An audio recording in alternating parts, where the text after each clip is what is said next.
On April 3, 2026, the Wall Street Journal reported a truth that the official podiums at the Pentagon have tried desperately to bury. The Iranian strike on the United States Embassy in Saudi Arabia caused significantly more damage than the administration disclosed. The official briefing spoke of minor structural impact and successful air defense interceptions. The public was told that the compound held its ground. That is the illusion. The structural reality we face today is a systematic failure of the most expensive defensive architecture on the planet. The mainstream media is reporting on the repair logistics. They are discussing the tactical placement of concrete barriers. They are completely ignoring the structural liquidation of American deterrence in the Persian Gulf. To understand what this event actually signifies, we must peel back the first layer of the onion. This is not a war about buildings or diplomatic protocol. It is a war of mathematics, geography, and the credibility of the global financial system. For decades, the United States Embassy in Riyadh was designed to be a node of absolute power. It is a billion-dollar fortress situated in the heart of a critical allied nation. It is protected by an overlapping network of Patriot missile batteries and terminal high-altitude area defense systems. The global public, and more importantly, the regional allies, were told that this ground was sovereign, secure, and untouchable. That narrative collapsed the moment the first projectile breached the perimeter. The Iranian strike on the United States Embassy caused more damage than disclosed. This is the sentence that defines the turning point of the conflict. But the question the official military briefings are avoiding is simple. How does a nation operating under 40 years of crippling technological and economic sanctions penetrate the most heavily defended diplomatic compound in the Middle East? The answer lies in the blinding strategy and the mechanics of asymmetric warfare. Iran has not been trying to match American technological supremacy. They understand that competing dollar for dollar against the United States military-industrial complex is a guaranteed path to defeat. Instead, they have spent decades trying to dismantle the specific systems that make American technology effective. By targeting the radar networks in the surrounding region, and by utilizing real-time satellite telemetry provided by allied intelligence networks, Tehran has found the seams in the American shield. They wait for the optimal atmospheric conditions. They calculate the radar horizons. They launch in synchronized, multi-directional swarms designed specifically to overwhelm the processing capacity of the defense computers. In this environment, the sophistication of your interceptor is irrelevant if it cannot secure a target lock before the drone reaches its terminal dive. The mathematics of the battlefield have been completely inverted. To understand the tactical failure in Riyadh, you must first understand the geography of Saudi Arabia. This is the second layer of the onion. Saudi Arabia is a vast, remarkably flat landscape where every critical asset is a fixed coordinate on a map. An embassy compound is not an aircraft carrier. It cannot execute evasive maneuvers. It cannot change its position to complicate enemy targeting. It is a sitting duck bolted to the desert floor. American air doctrine relies heavily on the assumption that if you control the sky, you can protect the ground. But geography always has a vote, and physics dictates the rules of engagement. Iranian forces have deployed solid-fuel, road-mobile missile systems and low-flying loitering munitions. These weapons do not emit a constant, highly visible radar signature. They are launched from concealed positions. They fly low, hugging the curvature of the Earth to delay detection. Within minutes of launching their payload, the mobile platforms retreat into underground tunnel networks carved out of the Zagros Mountains. The United States is playing a game of high-stakes chess against an opponent that is using the very flatness of the Arabian desert as a weapon against the defender. When the drones and missiles entered the airspace over Riyadh, they were not flying into an impenetrable dome. They were flying into a pre-calculated gap in the American radar coverage.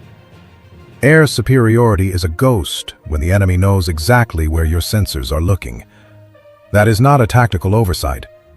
That is a strategic catastrophe. Let us examine the mathematics of the loss. This is the third layer of our analysis, and it is the layer that dictates the future of this conflict. One Patriot interceptor missile costs approximately $4 million. The terminal high-altitude area defense missiles cost roughly $12 million each. The United States must maintain thousands of these interceptors in the theater to provide even a baseline level of security for its regional infrastructure. On the other side of the equation, the Iranian drones and cruise missiles used in this specific strike cost between $20,000 and $100,000 to manufacture. The ratio of cost to consequence is staggering. To protect a single building from a single wave of attacks, the United States must spend 100 times what the attacker spends to execute the strike. If 50 drones are launched, the United States fires 50 to 100 interceptors. The financial burn rate is astronomical. This is not a conventional military exchange. This is a bankruptcy proceeding disguised as a defense operation. Washington is using a silver bullet to protect a glass house, and the adversary has an infinite supply of stones. The official narrative coming out of the Pentagon celebrates the lack of mass casualties and the successful interception of a majority of the incoming threats. But the strategic realist sees the liquidation of the asset. You can repair a damaged wall, you can replace shattered windows, but you cannot rescue the credibility of the American security umbrella when its systemic failures are documented by independent satellite imagery and leaked to the financial press.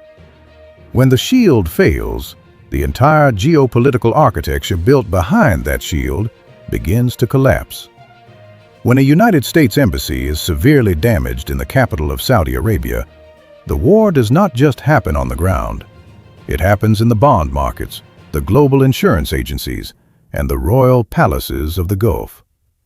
This is where we must connect the dots. The damage to this embassy is a blaring alarm to the maritime insurance companies in London and the sovereign wealth funds in the Middle East. It sends a very specific message. The United States cannot guarantee the physical safety of its own diplomatic headquarters. If Washington cannot protect a billion-dollar fortress housing its own personnel, how can it possibly guarantee the protection of the Saudi Aramco oil processing facilities? How can it protect a 300-meter supertanker navigating the waters of the Persian Gulf? The moment the absolute certainty of American protection disappears, the cost of global trade surges. This brings us to the core of the American global hegemony. For 50 years, the global order has rested on the foundation of the petrodollar. The agreement forged in the 1970s was brilliantly simple. The United States provides unconditional military security for the Saudi royal family and their oil infrastructure. In return, Saudi Arabia prices its oil exclusively in United States dollars and recycles those dollars into United States Treasury bonds. This agreement creates a permanent, structural demand for the American currency. It allows Washington to run federal deficits that would trigger hyperinflation in any other nation on Earth. But that foundational agreement is currently burning in the courtyard of the embassy in Riyadh. If the security guarantee is proven to be hollow, the Saudi leadership has no strategic incentive to maintain dollar exclusivity. Riyadh is already engaged in high-level discussions with Beijing. They are already pricing a fraction of their oil sales in Chinese yuan. If the Saudi leadership concludes that the American shield is too expensive and too porous, they will pivot their security architecture toward the east. If the oil is no longer sold exclusively in dollars, the global demand for the dollar plummets. This is why you will likely pay 20 to 30% more for your fuel and basic goods in the coming months. It is not merely because of a temporary shortage of crude oil. It is because the structural certainty of the global energy market has been replaced by terminal instability. The real casualty of the embassy strike is not concrete or steel. The real casualty is the petrodollar. We must also analyze why the administration chose to downplay the damage in the first place. This reveals the strategic paradox at the heart of Washington policy. The United States government needed to project an image of absolute control. Admitting that an adversary successfully penetrated their most advanced defense networks would cause panic in the markets and embolden other adversaries globally. Therefore, they restricted the damage assessments and classified the structural reports. But in the era of commercial satellite imaging and globalized intelligence, secrets of this magnitude cannot be contained indefinitely. When the Wall Street Journal published the reality of the damage, the cover-up became more damaging than the strike itself. By attempting to hide the failure, Washington signaled to its allies that it is either unaware of the true extent of its vulnerability or unwilling to confront it honestly. For a partner nation like Saudi Arabia, a protector who lies about their own wounds is far more dangerous than an honest protector who admits they are bleeding. The allies in the Gulf are calculating their next moves. They are looking at the cratered infrastructure inside the diplomatic compound, and they are looking at the American political calendar. They see an administration desperate to declare the conflict resolved before the November elections. They know that an America looking for a quick exit will not stay to fight a decade-long war of attrition. The United States is winning the daily press briefings, but they are losing the geography. They are losing the mathematics, and they are losing the trust of the very nations that make the American global empire possible. In the next part of this briefing, we will examine the unintended consequences of the American decapitation strategy. We will analyze how the assassination of the previous Iranian leadership failed to create a power vacuum and instead birthed a more radical, vengeance-driven command structure. We will also dissect the illusion of energy independence and why the United States economy remains inextricably chained to the waters of the Middle East. The layers of this strategic failure run deep, and the consequences will reshape the geopolitical map for the next century. Now, we must pull back the lens to view the macroeconomic and geopolitical architecture that is currently cracking under the weight of this conflict. The public statements from Washington insist that the operation is contained. They insist that the military objectives are being met. But the structural reality tells a vastly different story. The United States is currently absorbing the severe consequences of a war it cannot easily exit. We must first address the most catastrophic intelligence failure of the campaign. On February 28th, the United States executed a decapitation strike against the Iranian leadership. The Central Intelligence Agency operated under a specific clinical assumption. They believed that removing the aging supreme leader would fracture the command structure of the adversary.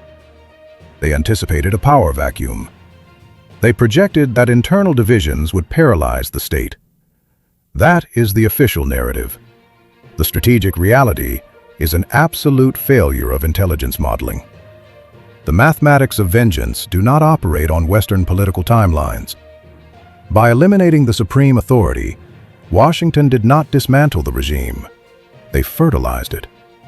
They removed the only figure with the established political capital required to negotiate a diplomatic resolution. In his place, they elevated a successor who is younger, highly radicalized, and fully integrated into the security apparatus. Mujtaba Khamenei does not share the caution of the previous generation. He has no interest in an off-ramp.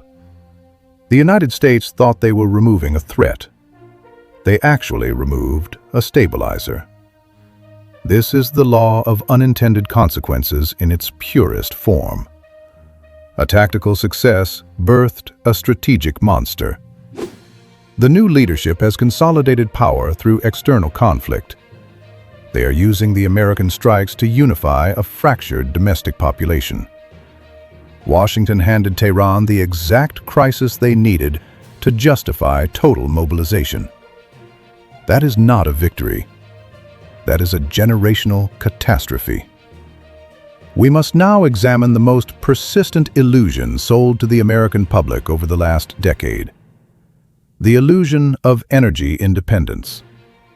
Politicians in Washington stand before the cameras and declare that the United States is the largest oil producer on Earth. They claim that domestic fracking insulates the American economy from Middle Eastern conflicts. They tell the public that the Strait of Hormuz is no longer an existential American interest. That is a fundamental misunderstanding of global commodities. Oil is a globally priced asset. It does not matter if a barrel is extracted in Texas or Saudi Arabia.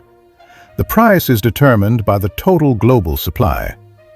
The Strait of Hormuz facilitates the transit of 20% of the daily petroleum consumption of the entire world. If Iran targets a single tanker, or if the maritime insurance companies in London freeze their coverage due to embassy strikes, that 20% vanishes from the market. The global supply drops instantly. The price per barrel surges to $150. It could easily reach $200. When the global price surges, the price in Texas surges by the exact same amount. The domestic producers will sell their oil at the global market rate. They will not subsidize the American consumer out of patriotism. This is the second-order effect that destroys political careers. An Iranian drone strikes a diplomatic compound in Riyadh, and 3 weeks later, the cost of diesel in the American Midwest doubles. The cost of transporting agricultural goods triples. The national inflation data spikes. Geography dictates that energy independence is a mathematical impossibility. The American wallet is permanently tethered to the Persian Gulf. This brings us to the core strategic paradox of the current conflict. It is a reality that causes immense discomfort in the policy rooms of Washington. The United States and Iran are locked in a violent, kinetic war. But underneath the surface, they are entirely dependent on each other to survive the calendar year. The administration in Washington is facing a midterm election in November.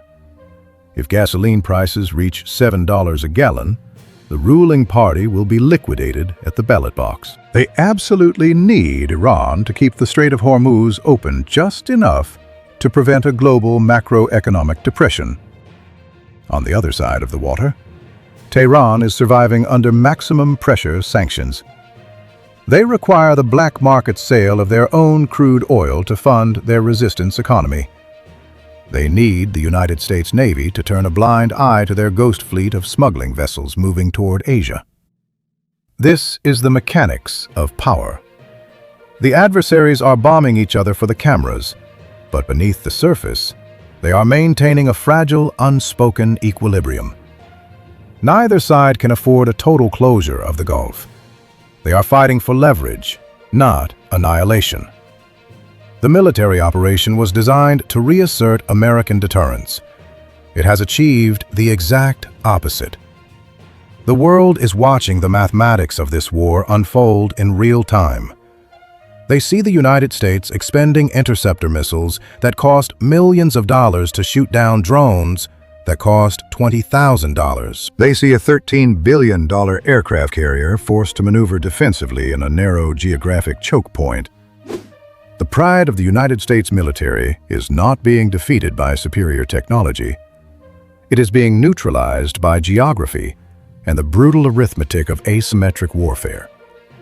The small and cheap is exhausting the large and expensive. When the United States fires its most advanced weapons to protect an embassy, and the embassy still burns, the architecture of global deterrence fractures. The allies in Europe and Asia are watching carefully. They are calculating the limits of American power. They are realizing that the security umbrella they relied upon for 50 years is financially unsustainable. The era of absolute American hegemony in the Middle East is ending. It is not ending because of a lack of firepower. It is ending because the cost of maintaining it has exceeded the economic capacity of the empire. The political leadership will continue to issue statements of victory. They will continue to claim that the enemy is degraded. But the geography remains unchanged. The mathematics remain undisputed. And the bills for this conflict are just beginning to arrive. The official broadcasts are designed to distract you from the structural shift accelerating behind the narrative. Gain the information advantage, understand the true strategic reality, and position yourself ahead of the coming global realignment.